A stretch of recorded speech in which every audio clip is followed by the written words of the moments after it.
오늘 BK 뉴스 브리핑은 우리 정부가 북한의 선을 넘은 행동에 대해 강경 대응으로 나선 것을 외신들이 어떤 뉘앙스로 보도하고 있는지와 이색적인 견해를 제시하는 언론사와 전문가들의 의견, 그리고 해외 반응까지 전해드리도록 하겠습니다.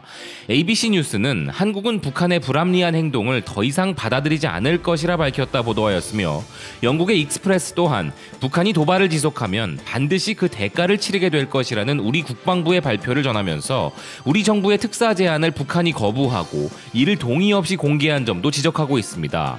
월스트리트 저널 또한 북한을 무례하다 꾸짖은 우리 정부의 태도를 보도하고 있으며, 일본의 니케이 아시안 리뷰는 한국은 북한의 어떠한 군사적 행동에 대해서도 보복할 것을 맹세한다고 했고, 한국 정부는 문재인 대통령에 대한 인신공격은 더 이상 용납할 수 없다고 말했다 전하고 있습니다.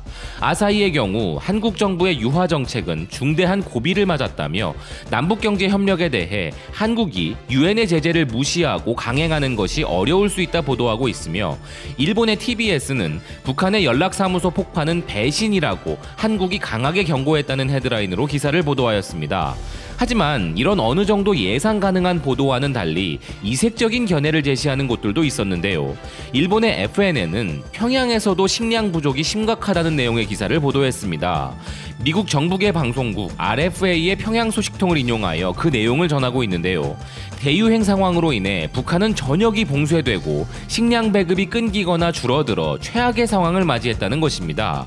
요미우리가 일전에 보도한 대로 2023년에 북한의 외화가 바닥을 친다는 예상과 연속해서 생각해보면 북한에 대한 일본의 시각은 굶주림이 지금의 도발의 큰 원인이라 분석하고 있는 것으로 봐야 할 것 같습니다. 영국의 가디언은 워싱턴 소재 정치 컨설팅 업체인 테네오 인텔리전스의 토비아스 해리스와 빅터 차의 말을 인용해 북한의 지금 도발이 한국을 향했다고 해도 결국 미국과의 긴장 고조로 이어질 수 있다고 보도하였습니다. 이 부분에 대해 덧붙이자면, 오늘 날짜로 트럼프는 의회에 보낸 통지문과 관보를 통해 6건의 대북 제재 효력을 연장한다고 밝혔는데요. 1년마다 연장 조치를 하고 있기에 연례적 조치로 볼 수는 있으나 그 시점이 누가 봐도 긴장감을 불러일으키고 어떠한 메시지가 되는 것인지에 대해 북한은 아마도 아주 머리가 아플 수 있는 상황이라고 봐야 할 것입니다. 또한 비즈니스 인사이더 독일판은 지금 이 문제의 해결을 위해 미국이 아니라 다른 나라들이 나서야 한다는 견해를 갖고 있는데요. 북한을 진정시킬 수 있는 나라는 러시아와 중국이라는 것이 그들의 의견입니다. 북한 경제와 안보의 후원국들인 그들의 입김은 분명 영향력이 있을 것이라는 분석인 것인데요. 그리고 영국의 정책연구소인 케이토 재단의 테드 갤런 카펜터는 더 내셔널 인터레스트지를 통한 칼럼에서 현재 남북 긴장의 급등은 미국의 중요한 문제와는 관련이 없는 무력 충돌로 미국을 약화시킬 수 있는 싸움이기에 이제 구식이 되어버린 한국 국방에 대한 약속에서 손을 떼기 시작해야 할 때다라고 주장하였습니다. 결국 현재의 방식은 한반도 평화 전망에 해롭다는 것이 그의 의견인데요. 그는 이런 주장을 하는 근거로 미국은 한국을 방어할 조약 의무가 있는데, 현재의 위기가 무력 충돌로 폭발한다면 미국은 그 약속을 존중할 수밖에 없지만 그 조약의 서명으로 이어진 조건은 오늘날의 세계적인 문제와 거의 관련이 없으며, 의무를 계속 유지하는 것에 대한 미국의 합리적인 위험 대비 이익을 계산해보면 효율적이지 못하다는 것입니다. 즉, 이전 전쟁으로 인해 끔찍하게 파괴된 직후의 한국은 스스로를 지킬 수 없었기에 미 정부가 안보 약속을 승인했는데, 그 시점은 미국과 소련의 냉전 시대로 인하여 극도로 양극화된 상황이었지만 오늘날의 전략적 환경은 여러 면에서 크게 다르다면서 현재 냉전은 없고 한국은 아시아의 경제 강국 호랑이 중 하나이며 북한에 비해 엄청난 힘이 있다는 것입니다. 구체적으로 한국의 인구는 북한의 2배이며 기술적으로 더 정교한 경제는 약 40배나 더 크다면서, 이러한 한국은 원한다면 필요한 방어력을 직접 만들 수 있으며 원할 경우 핵무기 구축도 가능하다는 주장을 하고 있습니다.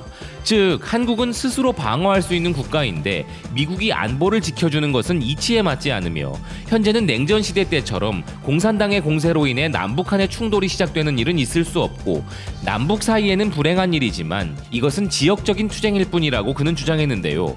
이런 상황에서 미국이 휘말리게 되면 그 결과는 냉전 시대보다 훨씬 더 큰 것으로, 당시 북한은 핵무기를 보유하지 않았고 미국 본토에 도달하는 미사일도 없었지만 오늘날 북한은 핵무기 보유국이며 장거리 미사일을 빠르게 생산하고 있음을 지적하고 있습니다.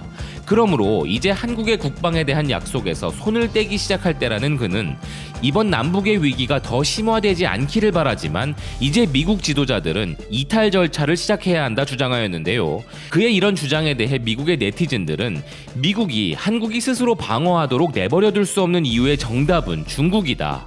한국은 우리의 동맹국이고 아마도 마지막 군인이 쓰러질 때까지 가장 충실한 동맹일 것이다.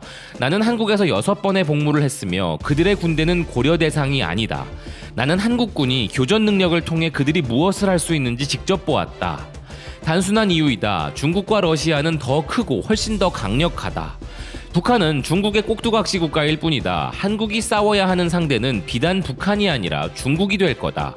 중국이 남중국해에 대한 영유권을 주장하면서 선박 운항을 중단시키고 홍콩, 대만을 점령하겠다고 위협하는 것을 알고도 이런 의견을 내는 것인가? 라는 등의 의견을 보였습니다. 내부 단속을 하느라 감당하지 못할 도발을 지속 중인 북한이 꼭 알았으면 하는 건 우리 정부가 뭘 안 해준다고 어거지를 부리는 것도 어느 정도라야 한다는 것인데요. 아이처럼 생떼를 부려도 어른스럽게 받아주던 우리 정부였지만 만약 이대로 국민의 여론이 악화되고 그 명분을 잃어버리게 되면 그들은 결국 아무것도 얻지 못하게 될 것이기 때문입니다. 그리고 우리 정부의 강경 발표가 그 임계점에 다다랐다는 경고였음을 그들은 명심해야 할 것입니다. 이에 대해 여러분의 생각을 묻습니다. 시청해주셔서 감사드립니다.